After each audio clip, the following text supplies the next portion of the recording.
Сайн байцгаана уу хүмүүс эзэгчтэй. Золоо шоу подкастын ээлж дугаар хүргэж өгөхөд бэлэн болж байна. Өнөөдөр бас амар сонирхолтой зочин байгаа.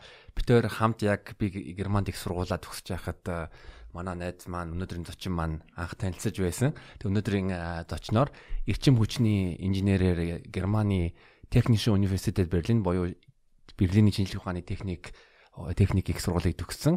Инх болон жавхлаг найз маань ирлээ. За сайн байна уу. Өөрсөнд баярлалаа.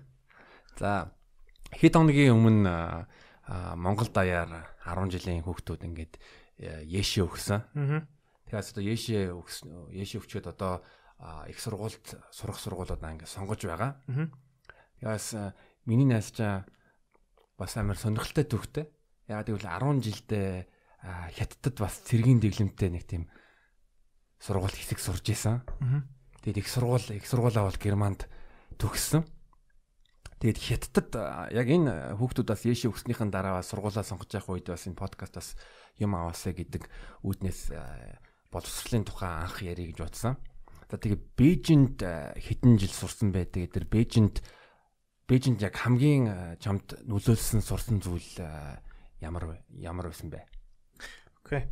Би ч яг нэг анх 2003 онд нэг Бээжин рүү гэр бүлийнхэнтэйгээ яваад тэгээ ээж аав тийшээ ажилтаа болоод тэгэхэр чин манах гэрээрээ тийшээ яваад тэгээд энэ чинь ерөөхдөө 2 дугаар ангиас эхэлж Бээжингийн нэг олон улсын сургууль гэх юм уу Фанцауди гэдэг. Тэгээд тэр сургуульд эхлээд тэр чинь нэг яц мэд гэж Монголын 10 жил чинь нэг 11 жил нэг сургууль дотор ингээд бүх ангиуд нөөдөг штэ. Тэр сургуулиас ерөөхдөө Хятад болохоор яг ингээд хуваачтай юм байлаа. Америктэй адилхан ерөөхдөө юу гэдэг primary schoolтэй.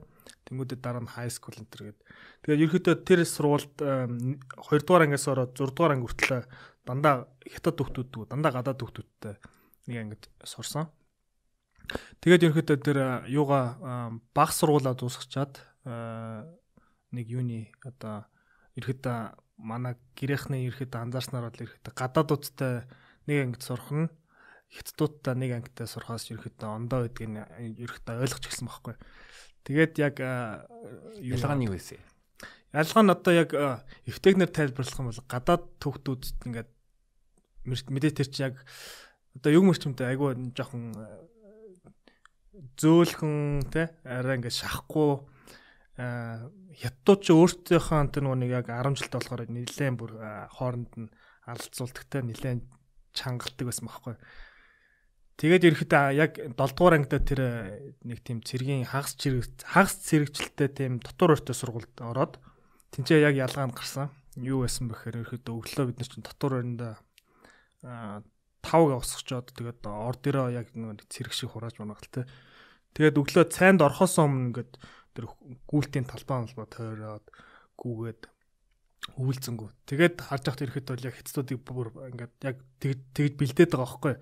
Тэрэн дээрээс л ерөөхдөө яг миний хятад хэл сайжирсан тэр хятад одоо тэр хүмүүсийн боддог менталитиг нь бас ойлгож гисэн гэх юм. Тэгээ ялгаа нь бол ерөөхдөө тэгж нэг нь бол амар дарамтай сургадаг, нөгөөд нь болохоор ерөөхдөө нэг жоохон зөөлхөн гэх юм уу. Нэг хятад сэтгэхүй яг тухайн үед чамд ямар санагдсан бэ? Ямар байд?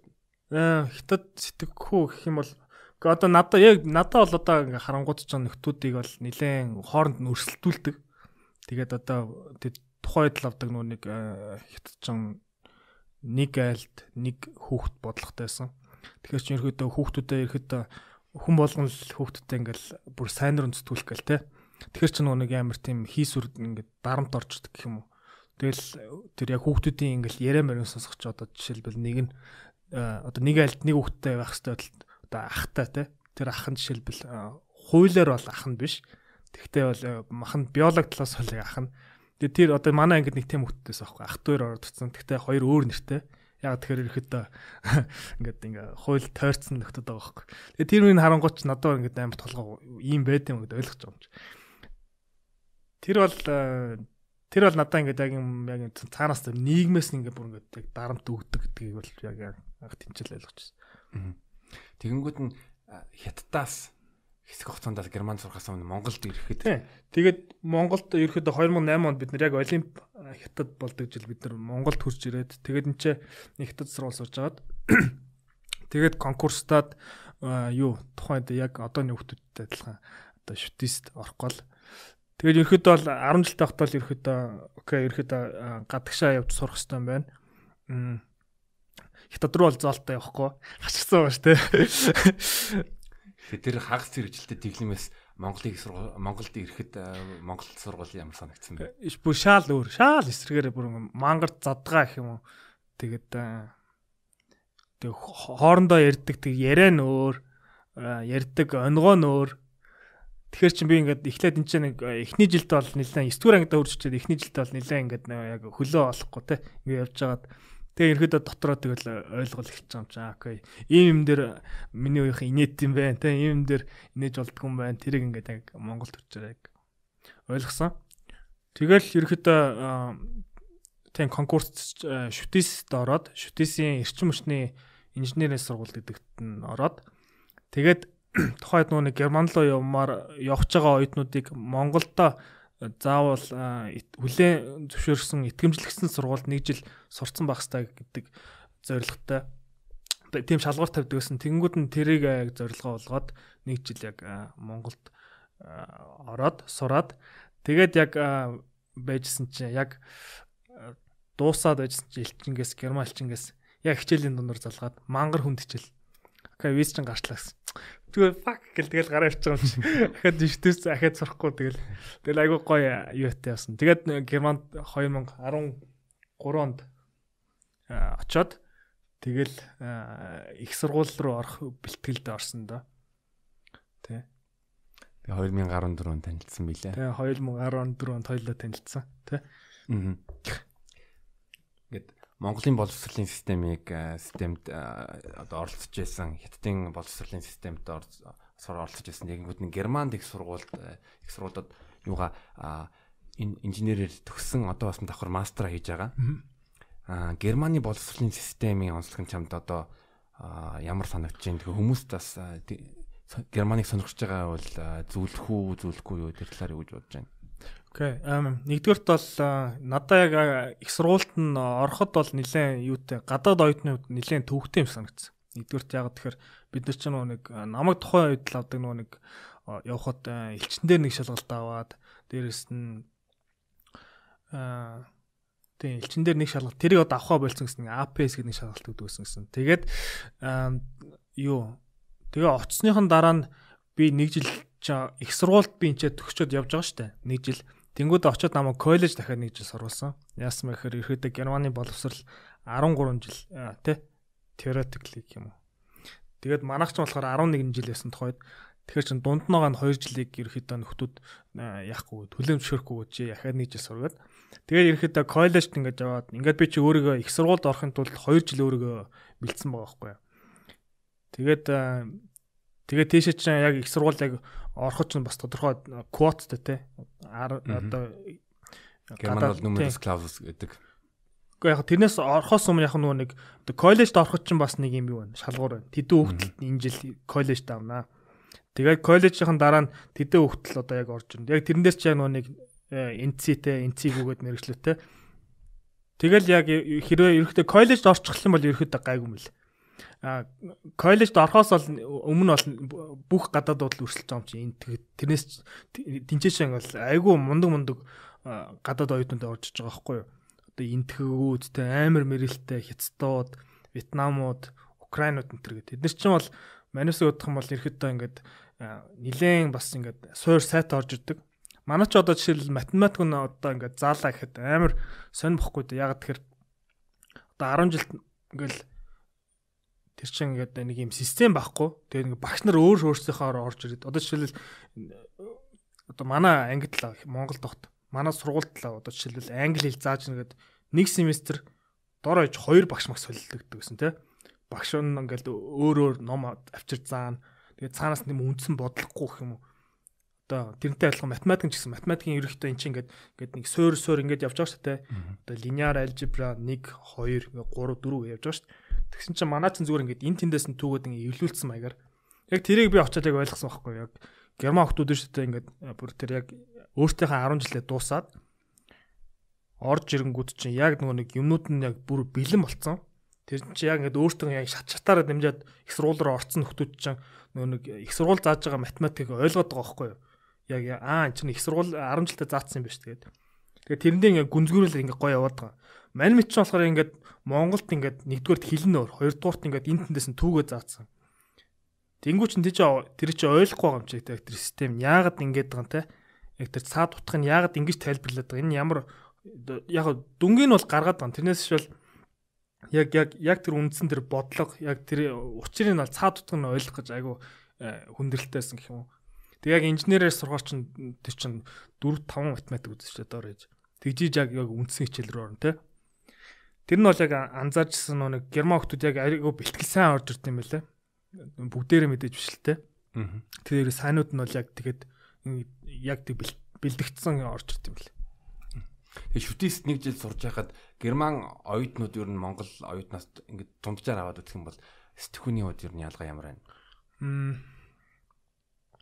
Герман оюутан миний бодлоор тэд нар ч нэг юм юг багаар ингээд юмаа хийгээд багаар ерөнхийдөө сайжрна гэдэг ерөнхийдөө тийм ойлгодог менталитет гэх юм уу. Одоо жишээлбэл одоо юу гэдэг чинь нөхдүүд байжсан гівэнд одоо байжсан шалгалтын өмнө очингуудаа окей нэг семестр хичээлээ ингээд дуусгачихсан шүү дээ.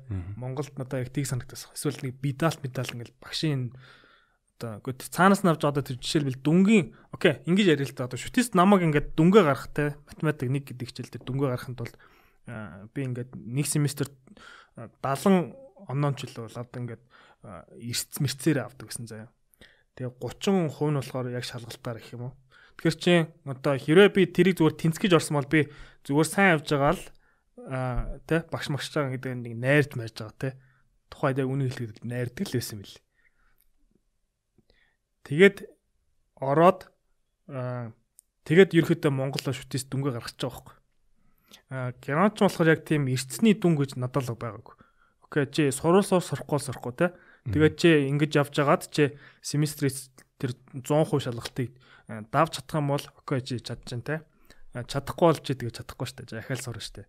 Тэ? Тэрнтэй адилхан яг тэр ялгаан тийм байсан байхгүй. Хүүхдүүд нь тэрийг ойлгоцсон. Ингээд багаар явж иж яг шалгалтын эцэст ийм юмыг дуусаад тэнцээд энэ хичээлээ хаад юм байна гэдэг ойлгосон байхгүй. Тэгэхээр нөхдүүд ингээд тэр нэг compounding effect-ийг айгүй сайн ойлгосон байгаа байхгүй юу? Тэ? Тий. Надад бас юу миний түүх арай өөр л дөө. Пошт 10 жилээ төгсөөд пошт Ешөө өгөнгөө чинь пошт Европын холбооны хэсэг болохоор Германд их сургууль сурахад нээлттэй асуудалгүй байдаг. Гэвч бас Пошийн их сургуульд Монголтой жоохон төстэй дүү эрц шалгадаг. Германд ерөөсөө эрц гэж хинч мэддэггүй. Тэгээ чи өөрөө хичээлдээ суулсан. Лекц болны юунд нэг бие даалтан дээр очиж болно. Хамгийн гол нь чи семестр дуусангууд нь чи шалгалтаа өгөх ёстой шалгалтаа яаж өгнө яана өөрөө л мэд өөрийгөө өдөр тэр надад энэ систем надад маш их таалагдсан. Надад ч аягүй таалагдсан. Яг тэгэхээр ч нэг одоо жишээлбэл эрс бүртгэх юм бол тэр нь чи очдог хүн гэж байна. Дээрэс нэг оюутнууд нь ажлын те зарим нь ажлын зарим нь ажил хийхгүй. Дээрэс нь тэгээд одоо жишээлбэл бүх хичээлний эрс авдаг гэсэн бол тэр чинь хүүхд яг тодорхой одоо оноонуудыг л авах хэрэгтэй болчих жоох байхгүй те. За окей би 5 хичээл авч чадах юм эрсээр ингэ явах юм бол хэрэг эрс залахгүй те үнэхээр өөрөө амжихгүй гэсэн өөрөө хийж чадах юм тэр чинь хүүхд яг ерөөхдөө бол өөрөө тодорхой одоо жишээлбэл би юу одоо илүү хичээл нэг дор сурж болох байхгүй юу гэнэ бол. Тийм. Тэгээд тэр нь надад бол аюу санагдсан. Хүүхдүүдийн сурж байгаа нөгөө шалгалтанд бэлддэг сурдаг арга барил нас надад аюу сонирхолтой санагдсан. Нөхдүүд ингээл юм өндөр одоо юу гэдэг юм те одоо нэг яг нэг цаад утгын ингээл сайн бүр ойлгохгүй бол ингээл хичээгэл яваад байгаа нь одоо ингээл шал өөрөөр сурд юм байна. Тэгээд хамгийн гол нь тэд нар чинь тэгээ сурчингуудаа хойноогоо тэр хичээлүүд нь ингээд амар уйлдаа яваад байгаа шүү дээ. 10 жилдээ амар уйлдаа явцсан. Их сургууль гэсэн уйлдаа яваад байгаа байхгүй.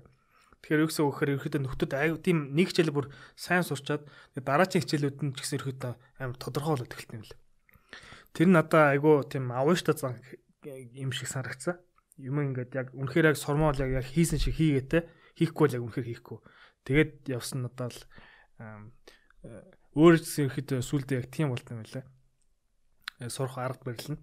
Тийм. Харин тийм яг нэг юуны багаар тогтмол ингээд юу тоосгон дээр нь үрж байгаа юм шиг тэгж сурахгүй бол яг нэг шалгалтынхаа өмнө 3 4 5 хоног сурна гэж юусаа байхгүй. Ягаад гэвэл чи ойлголтгүй байна. Чи өмнөх яг сурах хичээлүүдэд сурах мэдлэгээ ойлгож ээж бүрэн эзэмшчээ цаашаа одоо урагшилдаг. Яг зөв. Тийм байна. Тийм. За тэгээд миний над эрчим хүчээр яагаад сурахаар шийдсэн? Эрчим хүч чинь яг би нэг яг конкурстай яасан байхгүй. Оноо энэ гайг орж ирээд Монголд шүтээс. Тэгээд гисэн чинь яг намайг тухайн талаад нэг яг нэг анги авах чахт хамгийн түрүүнд дуусчихсан хамгийн нэг хот анги гэх юм уу. Тэр нэхэд юутай хамаатай байсан байхгүй нэг уул уурхатай. Одоо хамгийн лаг сурдгууд нь бүгдээр лаг оноо авснууд нь бүгдээр уул уурхаар ороод тэгээ би ерөөхдөө ингээд харсан байхгүй юу.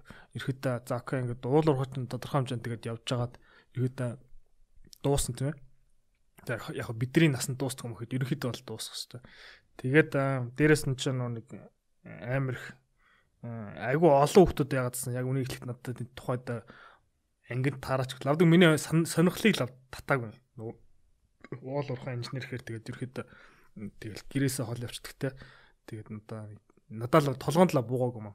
Тэгээ яг сонирхож исэн юм гэх юм бол надад яг тухайд нэг Bill Gates-ийн нэг юу гаргадаг ш нэг юм цаач нэг ингээд яадаг штэ ингээд окей эргэжил нэг ирэхдээ ийм салбарт аим хөгжих юм байна тэр. Тухайн үед яг намайг мэрэгчлээ сонгож байхад химэл лавын ухаан, компьютер сайенс те. Тэгээд машин learning энэ төр дараа нь болохоор энэ юу эрчим хүч, сэргээгт эрчим хүч. Тэгээд эрчим хүч дотор ингээл аймаг гоё байгаль ээлтэй те ингээд нарнаас ингээд нарны тэр фотоныг ингээд эрчим хүч цахилгаан болгож болд юм байна. Тэгэхээр ч нэг хүмүүс төвийн цахилгаан станцаас хамаарахгүй амьдарч болд юм байна. Дээрээс нь батарей гэж юм байд юм байна. Батарейгаар ингээд хөшөө ингээд цахилгаан машин хийж болд юм байна те. Тэр цахилгаан машин бүр аймаг гоё ингээд хурдтай тиймэрхэн битсмээс аахгүй. Тэр яг ч аймаг сонирхолтой санагдчихсэн. Тэгэл ирэхэд окей. За хэрэг би Германд явах юм бол энэ мэрэгчлэр явна. Энэ мэрэгчлэр тэгэхээр ч нэг Герман цаанаас нь надад шаардлага тавиад шүү дээ. Чи өөрийнхөө мэрэгчлэр Монголдо дор ээж 1 жил сураад тэнгууд нэрхэдээ шийдсэн. Окей би сэргээгт эрчим хүчний инженер болох хэрэгтэй байна. Тэгэл ирэхэд эрчим хүчний ангийг авцсан байхгүй. Тэгээ яг л миний бодсноор ингээл явал эрчим хүчнийхээ ангиач авсан. Тэгээд Германд очоод яг тэрийг хүлээн зөвшөөрсөн.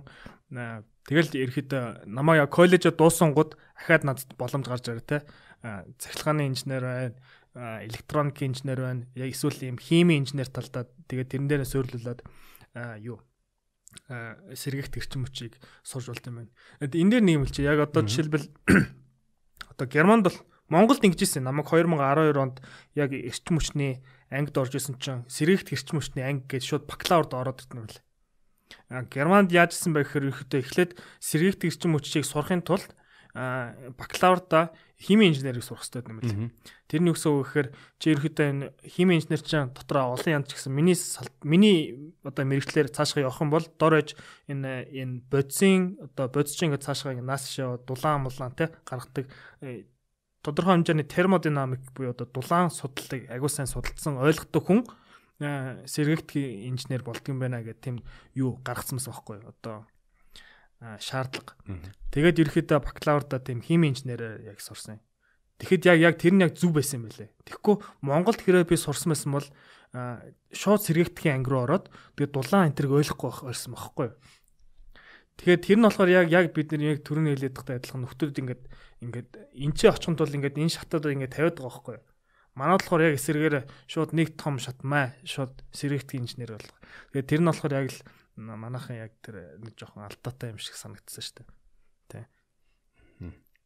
Тэгээд миний мэдхээр Герман улс бол яг одоо Германч энерги венде гэж байгаа. Ер нь эрчим хүчний өөрчлөлт Германд яг эрчим хүчээр ингээд сураад аваас тодорхой хэмжээний хугацаанд ингээд ажиллаад Германы эрчим хүчийг яг ингээд энгийнээр зүгээр юм мэддэг ингээд Монгол хүмүүст ингээд тайлбарлах юм бол юу гэж тайлбарлах вэ? Окей. Тэгээ Монголыг бас бид нэг харьцуулчих юм бол яг Германд юм байна, тэгэнгүүт нь Монголд юм байна. Тэгээ одоо жишээлбэл одоо Германч гэлтэх одоо бүр дэлхийд даяараа л ерөөхдөө одоо сэргээгт эрчим хүчтэй.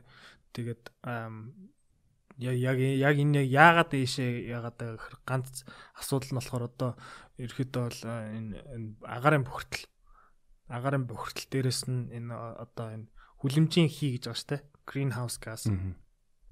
Тэгээ эн чинь ерөөдөө мангар том асуудал очоод байна л та. Монголд л одоо бүр яг мэддэхгүй болохоос одоо жишээлбэл Европт ч нэгдүгürt цахилгааныхаа сүлжээнд нь хоорондоо бүгдээрээ яг адилхан. Бүгдээрээ хоорондоо холбоотой гэсэн. Ерөөдөө Польш, Герман, Польш, Франц, Польш, Бельги, бүгднийх нэг шугамаар явдаг байхгүй.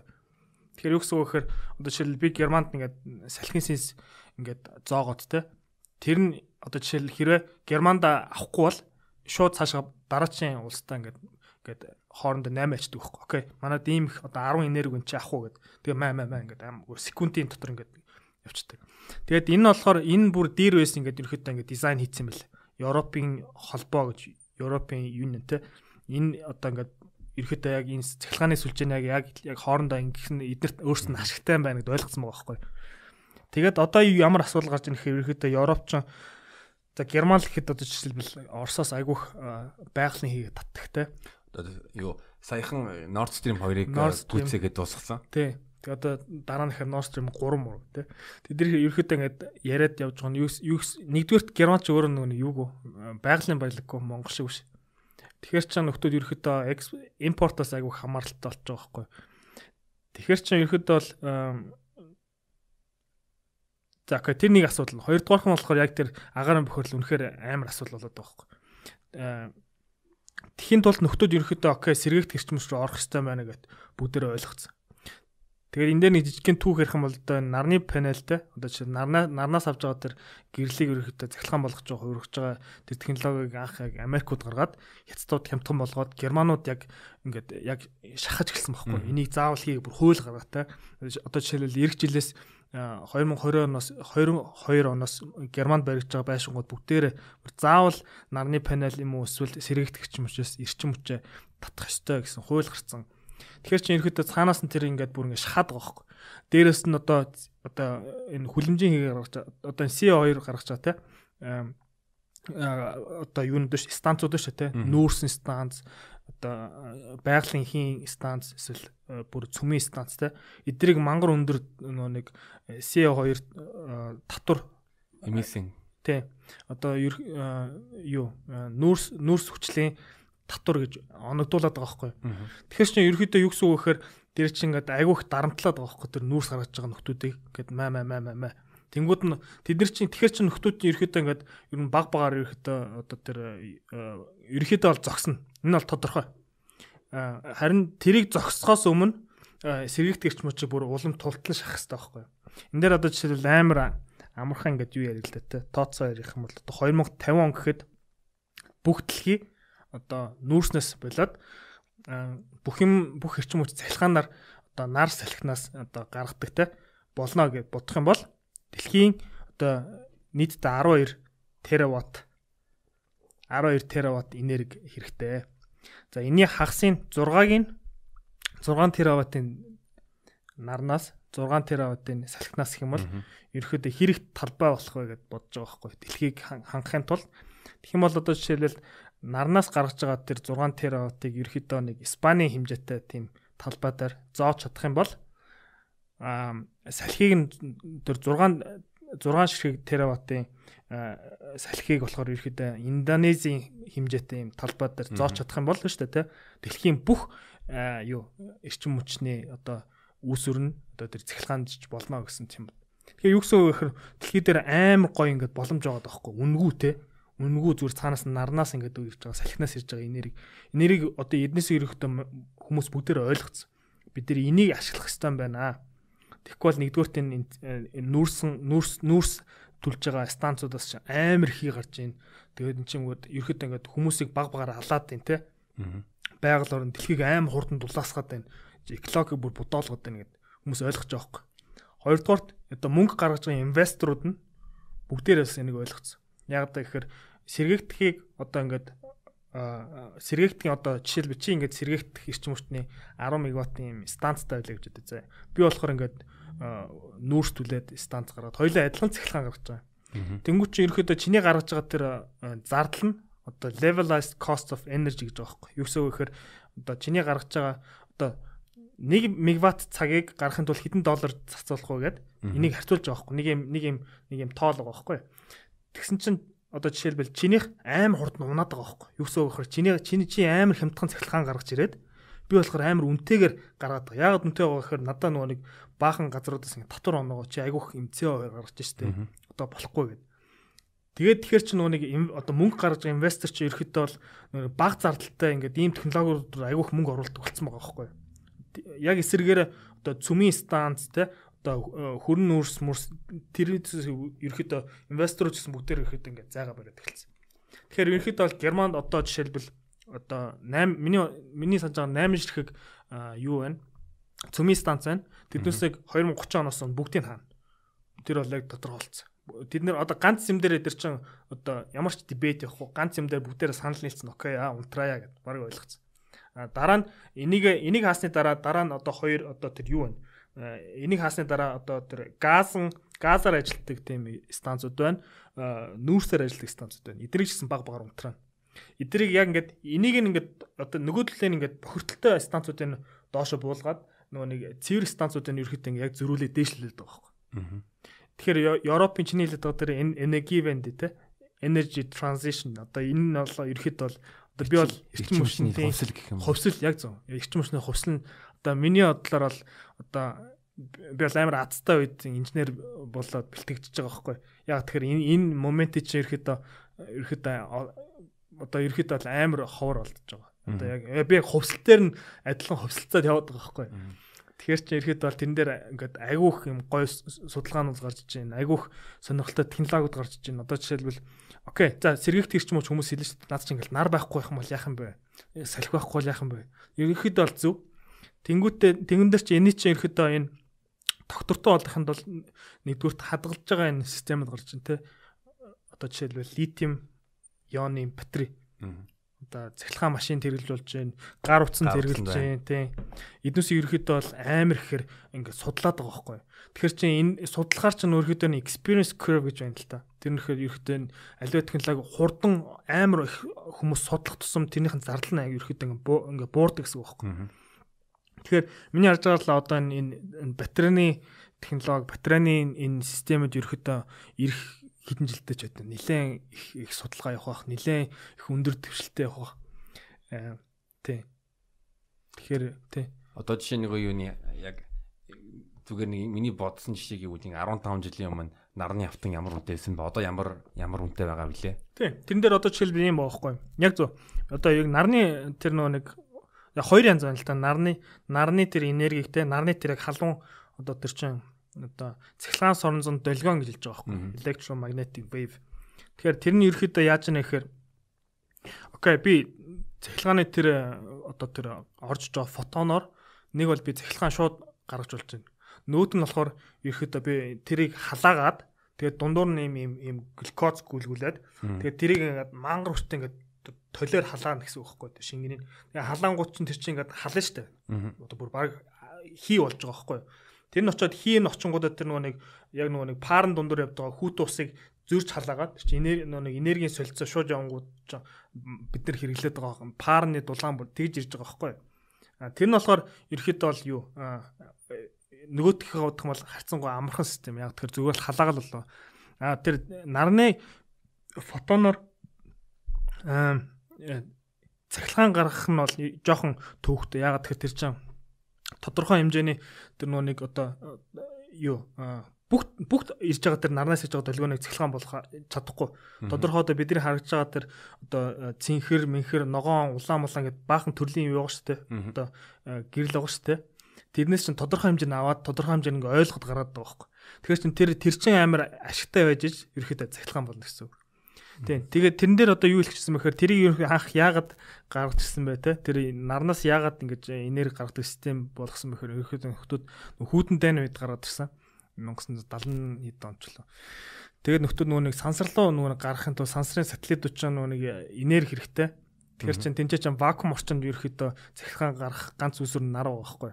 Тэнгүүтээ тэр нарны панелыг амар хурдтай судлаад гэх юм уу айгүйх мөнгө зараад тэгж гарсан байгаа байхгүй. Ерөөдөө бүх технологи одоо гар утас марч ерөөдөө дайн манаас цэргийн зорилттой гарч байгаа.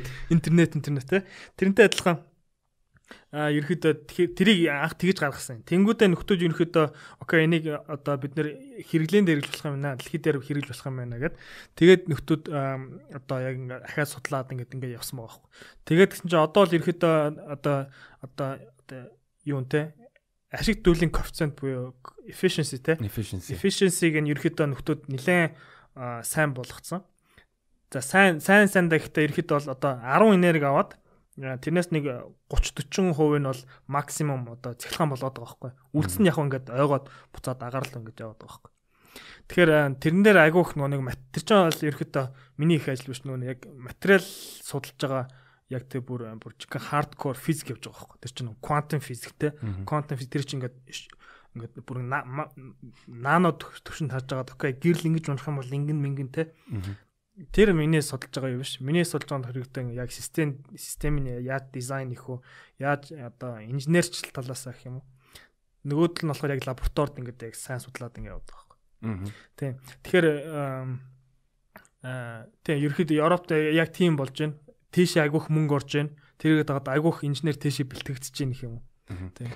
Хойдоо би бас өөрөө нэг Porsche мэдээ их хичнээн Porsche байх мөртлөө Porsche уншиж байгаа. Тэгээ Porsche-ийн эрчим хүчний салбар чи ер нь бол хөрөн тэгээ болон юуны нүрсээр хандаа суралтайгаа болохоор Porsche бол жишээ нь Европын холбоонд ч нэг систем байгаа. Тэр нь юуны CO2 ялгарлах юм бол тэгвэл тэр ялгалтаараа ингээд хэмжээгээр ингээд төлбөрдүүлдэг. Тий. Харин Porsche шиг тийм жоохон хоцрогдсон гэж хэлэх юм уу, тийм эрчим хүчний салбартай улсууд бол их хэмжээний одоо татвар болон одоо нөхөн төлбөрт төлөх ёстой байгаад байгаа. Тэгээд юуны арай нэг ногоон энерги рүү ингээ өөрчлөгдөж байгаа. Тэгээ бас Европын холбоо чинь Fit for 55 гэд хууль гаргасан. Тэр хуулийн хүрээнд бол яг чиний хэлж байгаа юм шиг 2050-аад оны үед хүртэл ингээ шатаар юуныхаа ногоон эрчим хүчээ болон суудлын машины одоо юуны цахилгаанжуулалт яг ногоон эрчим хүчний технологиг хөгжүүлэх тийм зорилгот тавиад байгаа. Чинь нэг Брюксел илүү зарим хотууд чинь 2035 оны хүртэл ямар ч одоо бензиний цөлтөлчний машин хотын зарим хэсэг рүү оруулахгүй гэдэг хуулиудаа ингээд орцсон байгаа. За тэгээ ингээ Герман ингээд маань ингээ хөгжөөд ингээд тэргүүлээ манталаад явж байна. Тэгээ Монголд ирсэн чи одоо ямар байна? Тий одоо яг энэ удаа яг амралтаараа хурж ирээд Монголд яг энэ иймэрхүү юмар одоо ийм миний салбартай салбархан маань яг юу хийж ийн тэгээд нөхдүүд ямар асуудал тулгарч байна тэргээ би ирэхэд хэд хэдэн одоо team компани өөртөө team компани ажиллаулдаг team залуучтай ирэхэд уулзсан. Тэгээд нөхдүүд бол ирэхэд бол манай ч нэгдүгürt нэг team өндөр одоо CO2 за окей хамгийн энгээс нь ярил л да. Одоо манай ч ингээд эклог одоо sustainability те нэг чи мангар доор яваад байгаа байхгүй юу. Нэгдүгürt манайхан чи хямдхан байх уу үгүй юу гэж шийдэж байгаа байхгүй. Европт бол цахилгааны үн амар өсөж байгаа. Яг тэр нэг тэр чин юу штэ одоо сэрэгт гэрсэн юм чи хямдхан технологи штэ. Тэр чи оруулахаар тэр чин юу одоо тэр чин дор хаяж 20 жил уусна ингээд бас арын даагаад байгаа байхгүй юу. Окей та нар сэрэгт гэрсэн мөчээр одоо анх тийм хууль гарсан 2012 онд Германд сэргээгт эрчим хүч хэрвээ станц барих юм бол та нарт арын чинь ерөөхдөө 20 жил даа шүү те. Тэгэхээр нөхдүүд чи ерөөхдөө окей би энэ дээр ингээ бизнес хийж болох юм байна. Тэгээ хэрвээ одоо ямар ч компани дээр зардал нь одоо ашиг нь ерөөхдөө зардлаа ингээ багасгах юм бол тэд нар чи юу яаж чадна шүү дээ. Ашигтай байгаад public private partnership төр болон хувийн хвшилийг хамтарсан маягаар хийж байгаа. Тэгээд тэнгуут чинь нөхдүүд ерөөхдөө бүгдээрээ шуурцсан байхгүй сэргээгт эрчим хүчний компани юу болгоол те. Хоёрдугаарт нөө нэг яг энэ дээр хоёрдугаарт юу Европ ч нөгөө нэг эрчим хүчээ яадаг байхгүй арилжаалдаг байхгүй яг энэ Германы Лайпциг хотод юу гэсэн үг гэхээр ерөөхдөө нөгөө нэг юу болцсон одоо газрын тусмаас ингээл арилжаалдаг штэ одоо юу ч хамаагүй арилжаалдаг штэ тэрнтэй адилхан Европ ч яг тэрийг нэг арилжаалдаг систем рүү оруулсан тэгэхээр чи юу гэсэн үг гэхээр одоо хамгийн одоо арилжаалагтаад хамгийн хямдхан одоо хамгийн хямдтанаар цахилгаан үүсгэж байгаа станцууд нь төрүүлэгч арилжаалагч байхгүй. Наар салхи ус мус ч юм те. Тэнгүүдээ тэд нэг одоо юу тодорхой хэмжээнд ингээл дуусч штэ бүр арилжаалагтаад одоо тэр capacity те. Тэнгүүд чинь хойноос нь яг нөгөө нэг үнэтэй технологиуд нь орж идэг байхгүй. Газ, нуклеар те. Цүмийн станцууд шүү нэг нүүрс мүс гэдэг.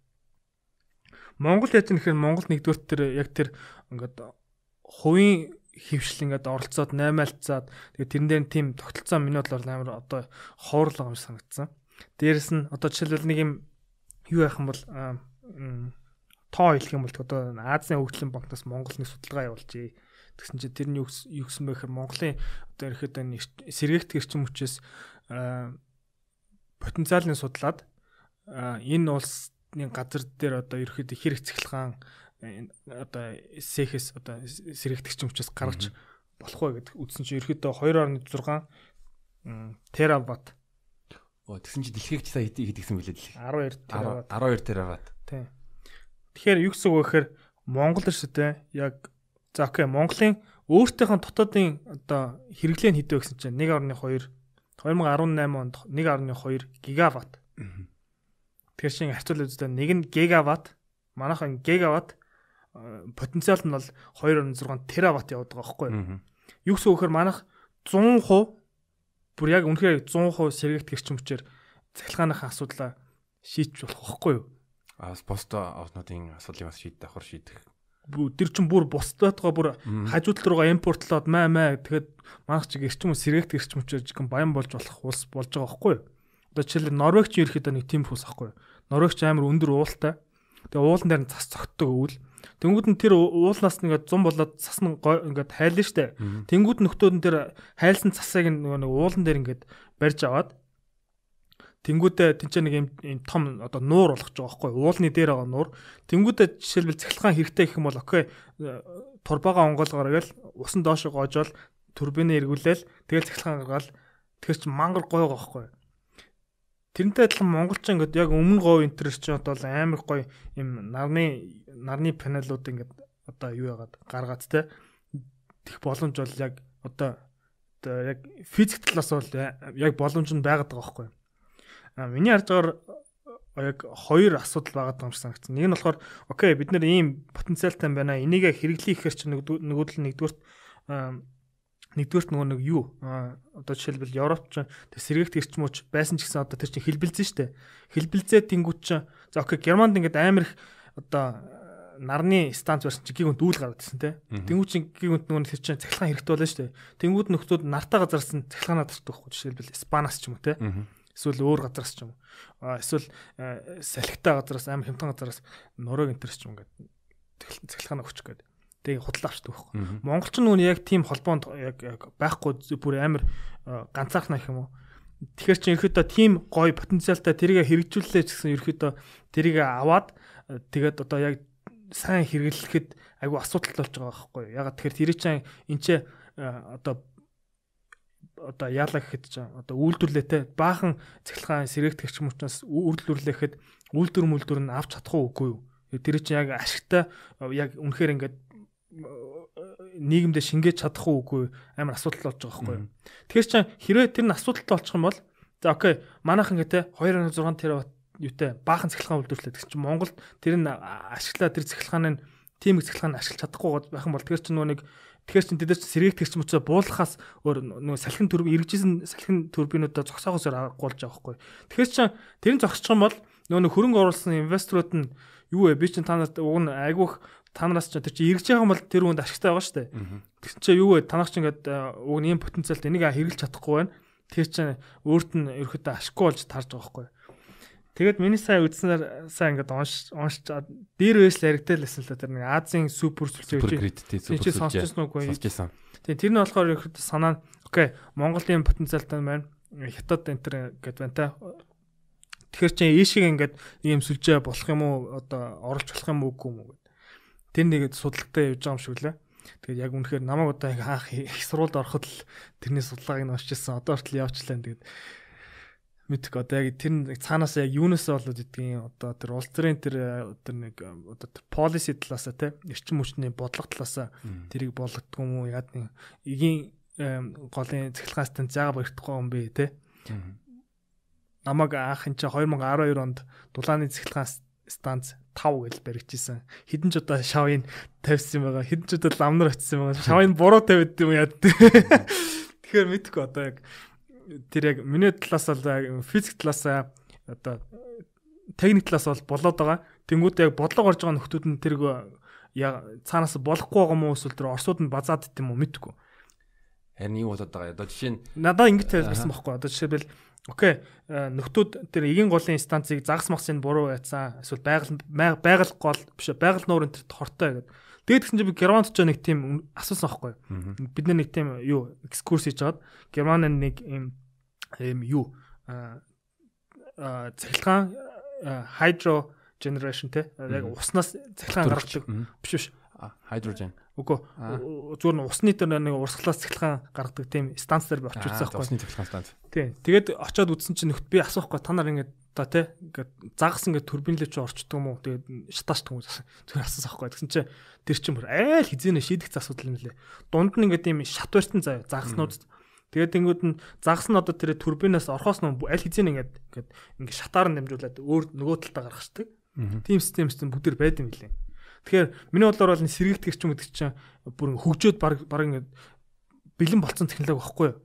Тэрийг манайхан зүгээр агуу сонио ингээл Монголдо ашиглаж яагаад болдгоо би яг асуудал нь яагаад тэр чинь нэгдэрт үүнэл аймага потенциал байгааддаг. Тэр нэг одоо чамд чи одоо ингээм амар мөнгөтэй байгаа мөртлөө тэрийг ашиглаж чадахгүй болоос тэнэг өстэй. Тэрнтэй адилхан тий над чамд эсвэл надад бол тэнийг санагдана л да. Тэ дээгүүр яг юм болоод байгааг бид нар мэдэхгүй.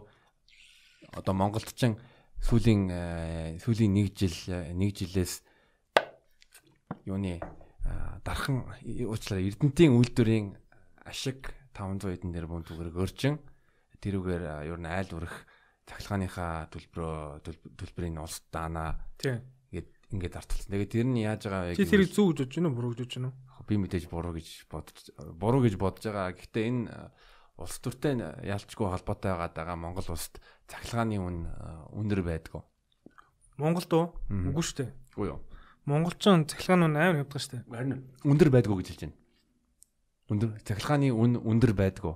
Хямдхан гэж байгаа л байхгүй юу? Тий хямдхан. Би ч юм асуулт болгож байгаа юм. Үгүй. Өндөр байдгүй. Байдаггүй юм байна. Байдаггүй. Тий. Тэрэндээ санаа тэнгуүч нөхдүүд яг ингээд харагч байгаа байхгүй. Окей. Цахилгаан яагаад үнгүй болохгүй юм бэ гэл те. Одоо үнгүй юм гэж байхгүй шүү дээ угсаа. Тэ? Одоо тэр чин одоо эрчим хүчний салбар дээр хүртэл тэр чин үнгүй байж болохгүй байхгүй үг нь бол. Тэр чин цаанаа тэр чин үг нь бол яг төрийн өмч компани болохоор яг нэг ашиг машиг ярихгүй байхгүй. Хэрэг тэр чин бүр яг бүх станцууд нь хоорондоо өрсөлдөхтэй. Бид нар ч хамгийн хямдхан цахилгааныг гаргаж байгаа ингээд ийм өрсөлдөөнтэй либерал юм одоо тэр яг Европын тэр шиг ингээд эрчим хүчээ ингээд нэг 8 альцдагтай бүр алдчих битгаар ингээд өрсөлдөж би чамаас хямдхан гаргаж ижил цахилгааныг нийлүүлдэг. Тийм болчих юм бол жижиг тийм байхгүй юу? Тэ? Одоо жишээлбэл Европч сая юуны корона болоод тэ. Тэгсэн чи яг эрчим хүчний компаниуд нь жигхэн цөм овдөг үеийнээс байхгүй. Тэр чинь тэгэхээр Монгол яг эсэргээр бодох юм шиг аль болох нэг бэлэнчлэх гээл хүмүүс нь ч гэсэн тэрэндээ тассан юм уу? Төрийн татаастай тэгээл энэ чи олон жил явж байгаа тэгэнгүүт нь одоо 100 бүгдөө тэр нь тассан шүү дээ. За нэг тасардаг шүү. Янз бүрийн тасар болж байгаа гэл зайчин бас чи тэгэхэд Монголд байсан бэлээ мэдэхгүй юм байна. Ямчсан нэг хавтан жилөө ононгуудаа. Тий. Тэгээ би тэр сошиалээс уншсан тий. Гэхдээ би яг тэднээс ойлгохгүй одоо жишээл нэг одоо бүхэл улсын одоо цахилгааны сүлжээ явж штэ. Тэгсэн чинь нэг уут очингуудаа маа гэж. Тэгэхээр шууд яах юм бэ? Тэгэж одоо энэтэй болох цаанаа одоо эмлэг ажиллаж байгаа штэ цахилгаанаар. Эмгэнэлтэй байгаад байгаа. Тийм. Хүчил төрөгчийн аппарат нь цахилгаанаас болоод байхгүй. Тэгэж чинь нэг уутнаас болоод хүчил төрөгчний аппарат нь зогсчвол энэтэй штэ. Тэгэхээр миний бодлоор бол одоо яг Европт юу болж байна гэхээр ерөөхдөө яг тэр эрчим хүчний юм юу болж байна? Хөвслөж байна. Бүгдээрээ сэргийгдэх рүү болж байна.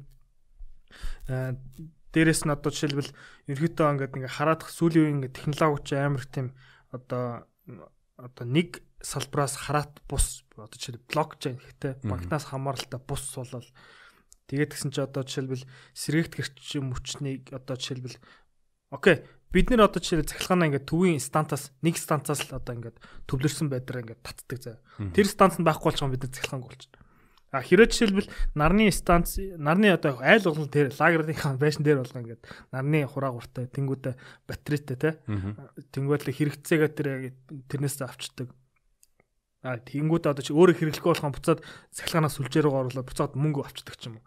Тийм байдлаар болоод байгаа байхгүй юу? Одоо Германд л одоо тэрийг л асаа эсвэл одоо нэг Мюнхенд нэг Siemens Center амар том судалгаа явуулж байгаа юм байна. Яаж нэгс чи нөхдөд ерөөхдөө айл болгон ерөөхдөө тэрийг одоо юу virtual power plant гэдэг байгаа байхгүй юу? Ерөөхдөө харагдахгүй тэгсэн мэт л хоорондоо ингээд юу яцсан холбогдсон.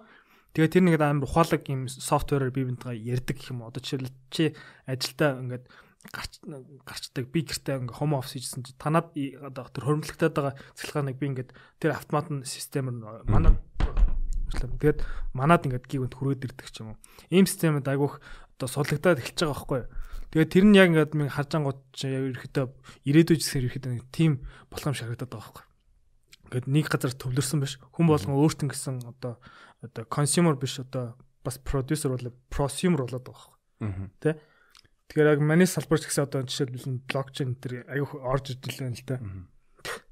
Би бол яг ингээд яг таны 30-40 жилийн дараа яг Монгол ингэж юм төсөөлөд байгаа л та. Зүгээр миний зүгээр том зургаар юу вэ гэвэл одоо аймгийн төвүүд ч юм уу сумууд ингээд тус-тусдаа ингээд бяцхан ингээд жижигхэн системтэй тэр нь ингээд нэг албаны турш ингээд болж байгаа. Өөрөөр хэлбэл тус аймагта одоо салхи болон нарыг ингээд ашиглангуудаа тэгэнгүүт нь Монголын одоо бүх ингээ автозамууд дээр нь үгүй нэг 300 км нэг удаа жилөө нэг яг цахилгааны машин цахилгааны станц тийм ингээ станцууд нэг тэр чигээрээ ингээ байж идэг нэг тийм яг зөв хан тий. Тэгэнгүүт нь одоо юуны дэлхийд даяар энэ том бүр ингээ чиглэл өгсөн байгаа. За энэ чиглэл рүү өгч нэ. Тэгэл бид нар зүгээр өөрсдөө бүр амар юм хүсүүсээг өвөө тий. Юм бид нар юм зохиох хэрэггүй зүгээр гадаадын хөгжилтэй орнууд ямар технологи ашиглаж जैन тэр одоо мэдгүй нэг 12 жилийн дараа тэр юуны нарны эсвэл салхины энергийг одоо хураадаг тэр нэг тийм том батарейнуудын тийм төвүүд бэлэн болгох юм бол тэгэл бид нар хараал суужээ. Гэхдээ наас ч бол яг адил одоо жишээ одоо энэ технологи юм гурвалжин байлаа гэж бодох чинь дээр нөгөө яг тэр инновац центр гаргаж байгаа улсууд шүү дээ. Тэг Герман, Израиль, Америк мөрөгтэй. Тэр чинь бүр ингэ технологи бүр тултан судлаад байгаа байхгүй.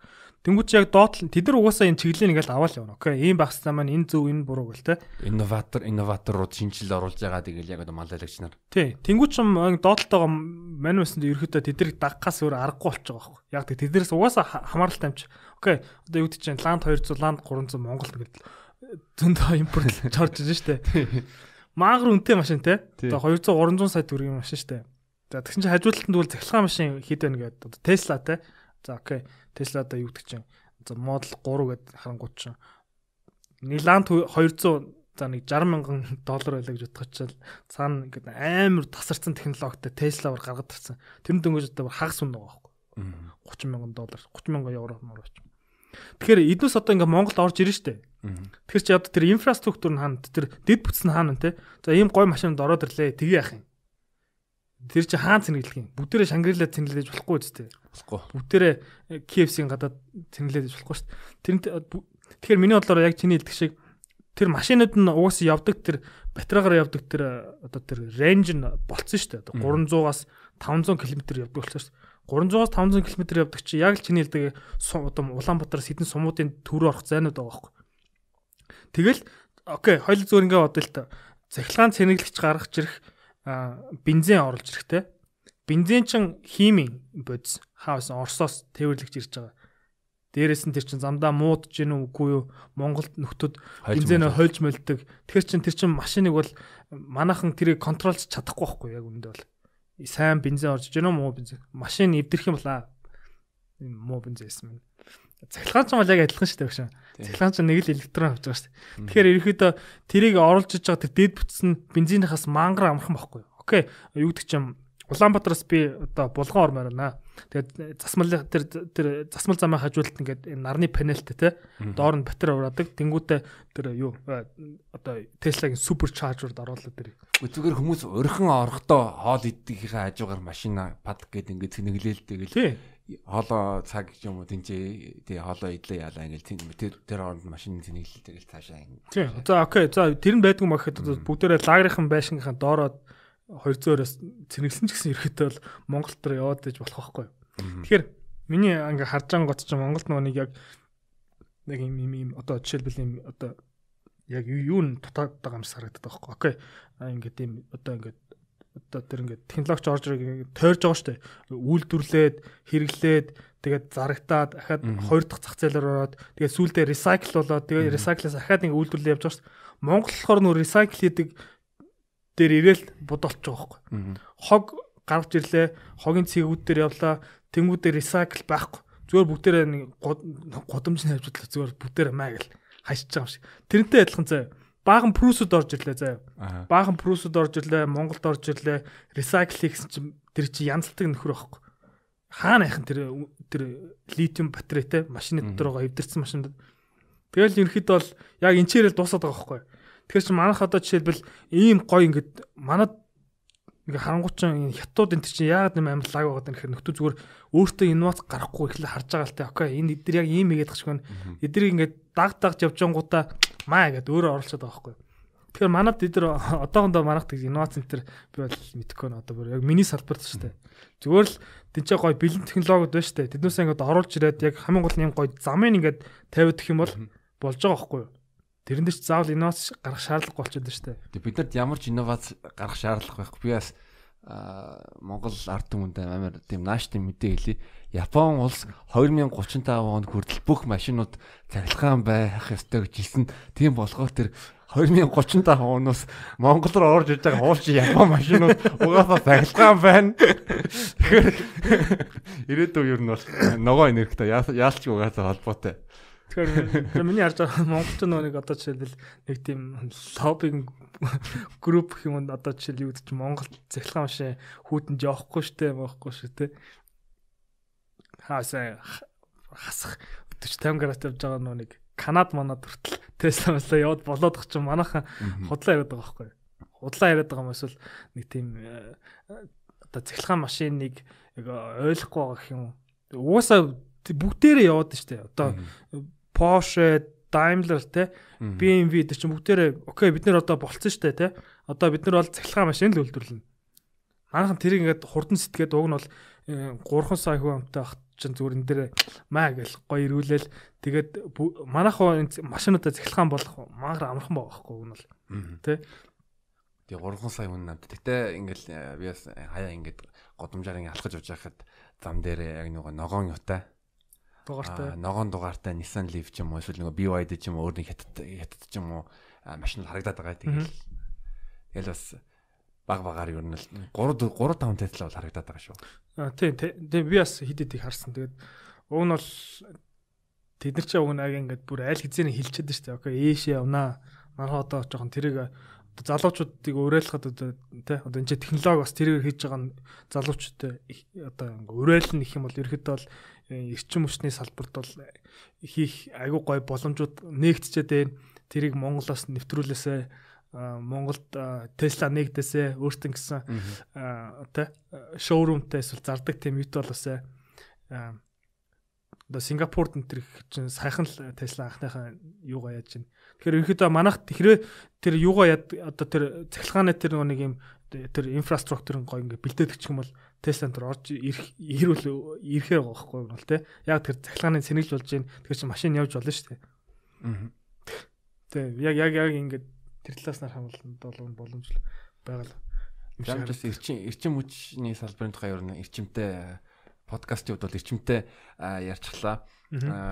Тэгээд чахаа чи би бас чиний медиум дээр бичсэн юуны Zero to Code гэдэг нийтлэлийг уншсан. Тэгээд тэр юуны аргачлал би бас өмнө нэг Pomodoro гэдэг техникийг бас ажил дээр ашигладаг байсан. Тэгээс миний найз чинь бас өөрийгөө ер нь тийм эвдэг дуртай. Монголд ирээд боксор хичээлсэн. Тэнгүүт нь бас өвөл чи нэг юунаасаа нэг байгаа баадаас комфортын зоноосоо гарлаа гэд тэгээ хөдөө ус руу орж исэн. Тэнгүүт намайг бас челленжлэл би бас Монголд усанд орж исэн юм болохоор бас бусдыг бас жоохон ингээд тийм түлхдэг зан аршинтай байгаа. Тэгэхээр ажлынхаа бус цагт ер нь яаж өөрийгөө нээж вэ? Бас юу гэвэл жаачас нэг трамполины бас багш байсан. Тэр туршлагуудаас ярилцлаа. Надад тэр чиний бас нийтлүүд ч надад маш их таалагддаг. Гэхдээ би нэг угаасаа спорт амар дуртай байхгүй. Тэгээд одоо яагаад ч юм ингээд уур одоо гаргаж байгаа тэр бухимдлаа ч ингээд спортоор гарах нь амар гой санагддаг.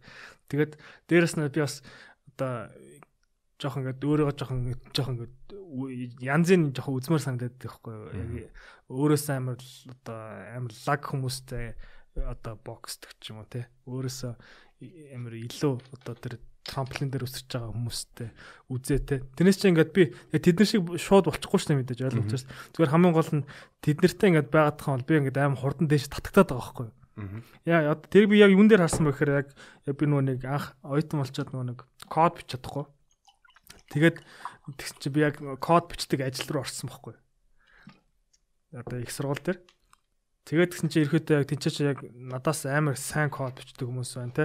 Лаг инженерээ сууж байна. Тэгээд тэднээс чинь би шууд нөгөө нэг яг нөгөө learn by doing шууд тэднээс ингээд тэд нар амар гоё амаг дээш татаад өгч байгаа байхгүй. Энэ нэг тийм тэр тэгэхээр чинь би яг академикээр ингээд ABC гэж үсгээс хамаагүй хурдан намайг тэгээд одоо нэг газар одоо миний хөрмөөр байгаа газар аваачаад байгаа байхгүй одоо. Тэгэхээр ерөөдөө яг одоо шинэ юм сурахад ч юм уу ерөөдөө өөрөөсөө яг тэрийг чадж байгаа хүмүүстээр нь очиод те очиод сурчих нь аим хурдан би ингээд тэр үнээс ингээд мэдээлэл ингээд аим ингээд өөртөө шингээж чаддаг байж магадгүй. Тэгээд яг тэрэн дээр л яг л тэрэн дээр суйрлал яг тэгж нийтлэл бичсэн юм л та.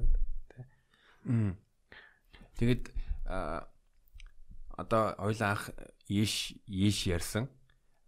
Чиний хувьд ер нь хүн өөрлөлтөө. Гэхдээ ингээд ерөнхий төвшөнд хүн мэрэгжил сонгохдоо ер нь юун дээр анхаарах хэрэгтэй бай. Дээрээс нэмээд ер нь карьер төлөвлөлт яа гэвэл их сургуульдаа ороод их сургуулаа төгсөх нэг тоглоом гэж болно. Тэ? Нэг левел байгаа.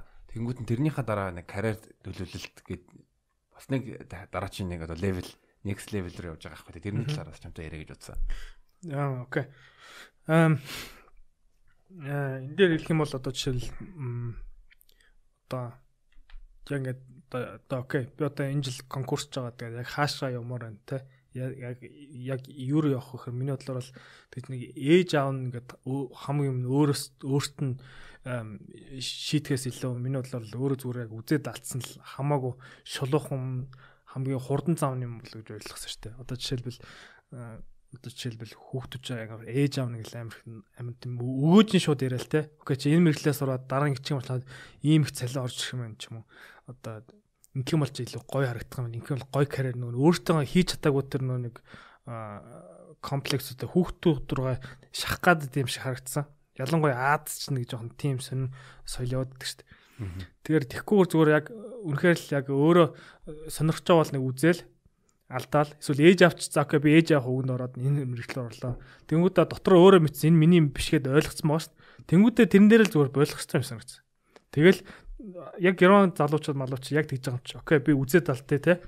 Би ингээд ороод ингээд хүнд математик руу ороод үзье. Чадахгүй бол тэр үз амьдрал дуусчихгүй шүү дээ. Тэгэл өөр юм руу сураад өөрийнхөө дуртай юм руу ороод идэг харагдаж байгаа байхгүй.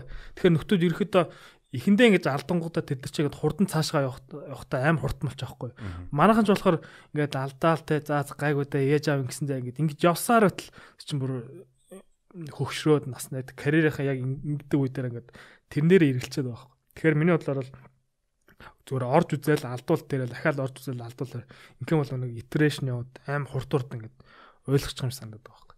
Тэгээд харж байхад бол Монголд айгүйх нэг юунууд эдийн засаг шууд бакалавр бизнес удирдлага би ч бизнес удирдлагаар өгсөн шүү дээ. Би чамаа муулаагүй гэхдээ дийл тэр энэ нас юм гэлтэй. Тийм тэгэхээр тэр чинь миний бодлоор бол айгүй тийм юу айгүй ухаантай одоо хүүхдүүд чинь уг нь бол жоохон би өөр яг технологийн салбар руу сонирхоод үзээсээ одоо ингээд барьцгүй одоо ингээд юунууд шүү дээ. Барьцгууд салбарууд шүү дээ. Сэргийгдэх ч юм уу ч одоо юу гэдэг чинь химэл явах гэдэг чинь ингээд барьцгүй шүү дээ. Яг хаашаа явах нь мэддэхгүй. Энд дэр чинь ингээд амар гоё ингээд алдсан болоод ингээд хүмүүс ингээд те гарч ирээд байгаа байхгүй. Тэгэхгүй одоо жишээлбэл бизнес удирдлага эсвэл одоо юу гэдэг чинь мэддэхгүй. Надад тэр нь амар эго тийм гой яригдах байдлаасаа ч юм уу эсвэл гой сонсогдох байдлаасаа ч юм уу амар тийм юу хийсвэр тэмгэр сонсогдолтой. Гэтэ би бол юу гэвэл хэрвээ надаас манай дүү ч юм уу таньдаг тэг хүүхэд ч юм асуух юм бол одоо ингээд золоохон надад дүүний одоо ингээд яшээ ингээд өвчлөө одоо ямар мэрэгжил сонгох уу гэж би хэлнэ. За бизнес удирдлага, маркетинг хуульч одоо хуульч юм уу яг бас шалтгаалаа. Гэхдээ одоо банк санхүү энэ чиглэлийг хизээж битгий сонго. Ягаад гэвэл 12 жилийн дараа эдгээр бүгдээрээ крипто decentralized finance арчигдана. Тэгэхээр чи одоо юуны тэг шууданчаар одоо сурах ямар ч нэмэргүй байгаа таахгүй юу? Одоо өнгөрсөн одоо өгөх гээд байгаа одоо технологи салбар руу битгий ор харин яг энэтэй холбоотой одоо блокчейн одоо IT энэ салбар руу чи заавалчгүй тийм мундаг код бичих хүн байхгүй зүгээр тэрийг салбарын сайн ойлгодог хүн байж болоос одоо юуны одоо борлуулалт юм уу ямар ч технологитой холбоотой салбар руу орох юм бол чи ирээдүйд одоо хоолтой болно. Ирээдүйд чи хөгжин хүн болгон одоо бол юу суралцах ёстой. Дээрс нь нэг өчтөрч лөө 2 хоногийн өмнө мэдээлэл ирсэн одоо Tesla нэг робот зохион байгуулж байгаа. Тэгэхээр дийлэнх хүмүүсийн хийх дургу тийм ажлууд бол угаасаа байхгүй болно. Тэгэхээр хүн болгон ер нь тэгээ надад ч яг бүр яг санаа нийлж байна. Тэгэхээр яг одоо ингээд нэг барьцгүй салбарууд те одоо яг ингээд аим гой хөгжөө салбар дээр ч миний бодлоор бол Монгол залуучууд тийшээ ороосоо дахиад одоо жишээл эрчим хүч одоо ч гэсэн эрчим хүч одоо бүр бүх салбарт л шүү дээ компьютер одоо жишээл за биткойныг майн хийхэд бол хэрэг дулаан гарах хэрэгтэй бай. Тэр дулааныг хаашгаа яаж ингээд одоо хөргөхгүй мөрөхгүй.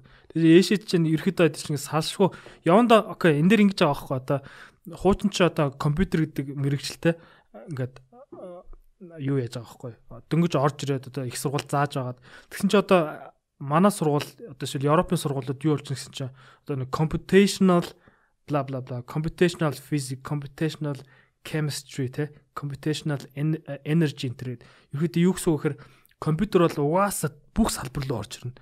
Тэгээд тэрэнд нь угаасаа одоо яг бэлэн байгаараа те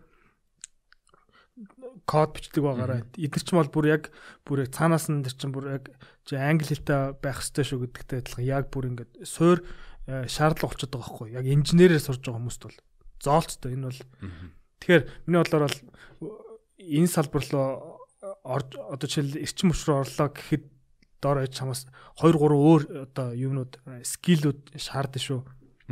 Тий. Тэгэхээр одоо юу гэдэг чинь би барилгын инженер код бичих гэх юм. Тэр шиг болоо ах. Барилгын инженер л ч гэсэн код орчиж байна. Тий. Одоо нэг юу вэ нэг хүмүүс видеонууд вайрал болж исэн юуны автоматжуулсан нэг баашингтэй 1 хоногийн дотор 24 цагийн дотор барьж байгаа ч илүү. Авчаад аим гойжсэн шүү. Тэгээд эдгээр бол бидний амьдралд ирээдүйд хэдэн нэгэн цагт ирнэ ямарсан хүн эсрэг код ялах болно. Тийм болохоор хэдүүлээ технологитой бол ядч болохгүй одоо тэрсэлдээд ямар ч боломжгүй тэгсэн технологитойгоо хамт яг мега тренд ийшээ явж байгаа бол тэрнийг дагаад явахгүй бол тэгэл жижи болно шүү. Жижи болно. Тэгээд боксор хичээлээд ер нь боксор ягаа хичээл ягаа хүн эрэгтэй хүн ягаа боксор хичээлэх хэвээр. Би эрэгтэй хүн заавал боксор хичээлэх халбдаг гэж хэлээ. Миний зорилго мангар амархан байсан байхгүй. Чи сая ковид гээд гэртээ баг жил суудсан. Тэгэхээр чин тэгэл галтгоо амар ойр харагдал. Тэгэл ирэхэд энэ чи миний асуудал шүү. Бүгдээрийн асуудал болчиход шүү дээ. 12 энэ ч нэ эрчим хүч хадгалаа. Энэ ч нэ эрчим хүч дулаан хадгалсан. Тэгээ энийг ч уусаа шатахгүй болохгүй. Тэгээд бокс ч айгу зөв спорт санагдсан байхгүй. Яг тэгэхээр чамаг тэгээд чи реакц ч хурдан болж эхэлнэ. Тэгээд надад айгу таалагдсан.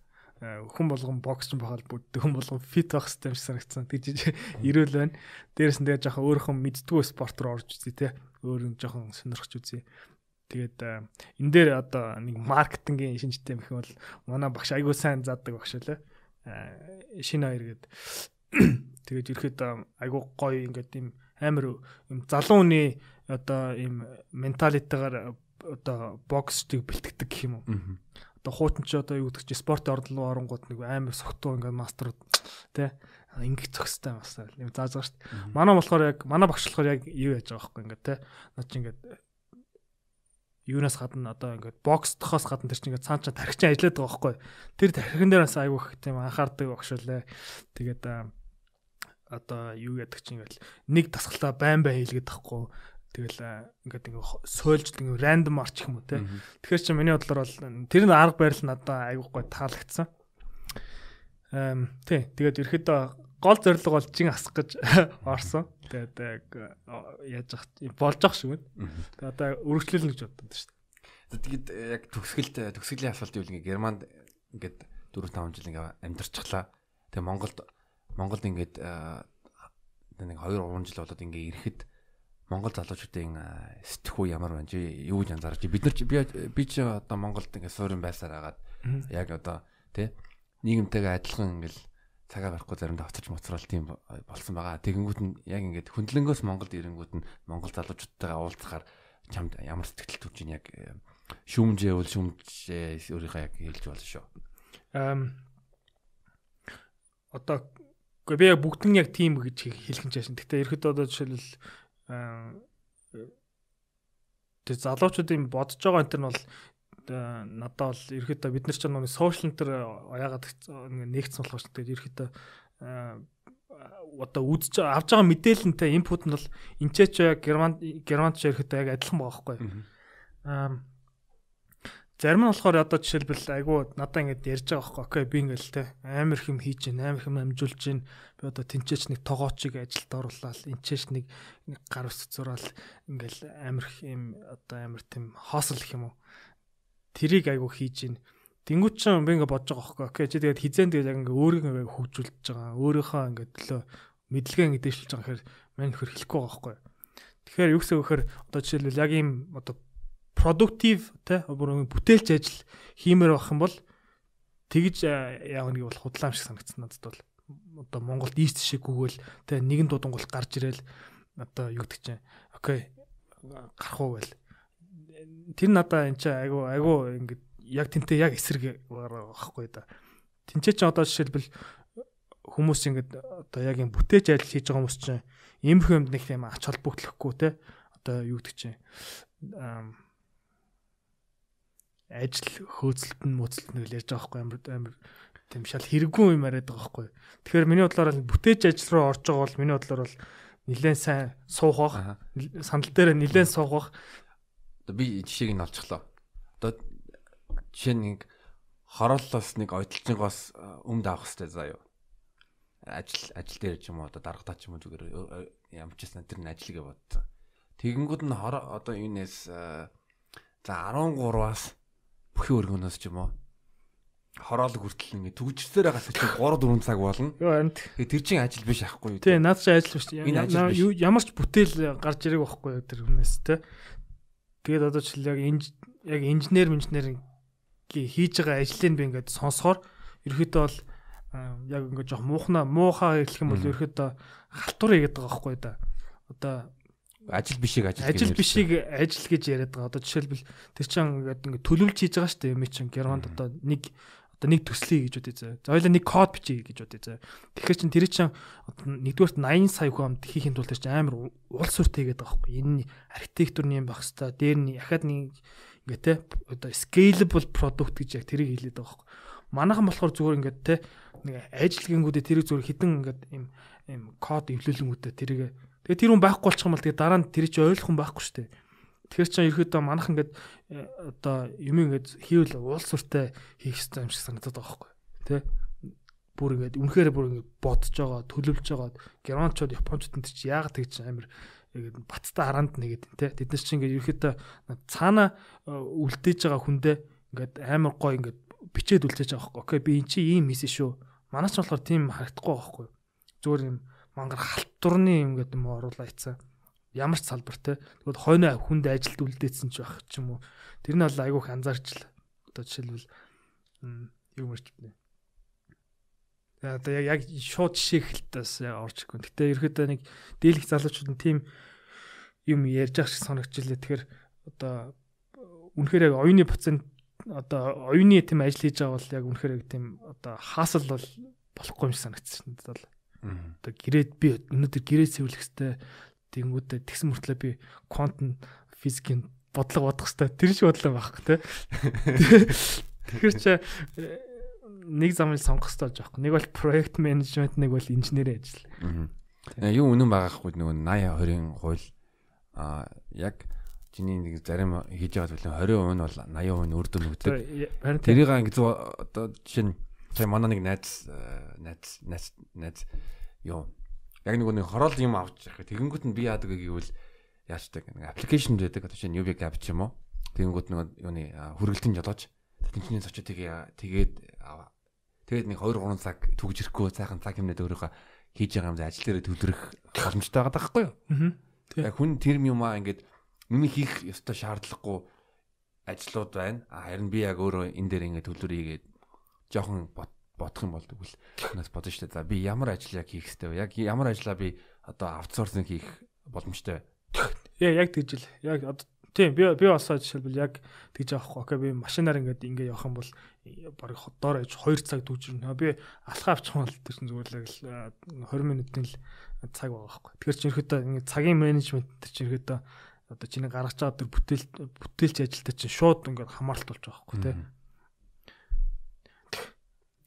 тий. Ер нь бол цагаа бүтээмжтэй байх хэрэгтэй. Тэгээд цаг бас алт шиг болохоор одоо ингэ подкаст маань ингээд өндөрлөө тэгээд жавхада маш их баярлалаа. Герман руу аюулгүй очоорой. Тэгээ бас удахгүй бас 2-3 жил дотор Монголд ирээд бас нэг том юм хийнэ гэдэгт бол итгэлтэй байгаа шүү. За баярлалаа. За баярлалаа.